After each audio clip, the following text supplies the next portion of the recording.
ले भाई, ये पुराने ट्रैक्टर है। ये है DT14, ये 100 के लिए ही खड़ा है। और ये है T25 ट्रैक्टर। और इसके बाद ये है बेलारूसी, ये लिख रखे है, ये देखो बेलानी के लिख रखे इस पर।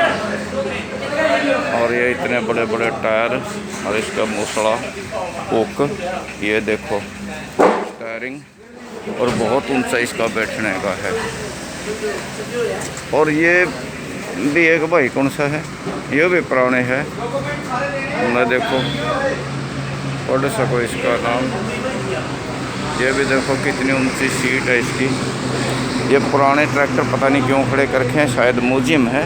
ये लक्ष्य है कंडेला गांव में, लक्ष्य मिल्क प्लांट, उसमें खड़े हैं ये ट्रैक्टर सब, देख सको। ये इनका पीछे का हिस्सा है।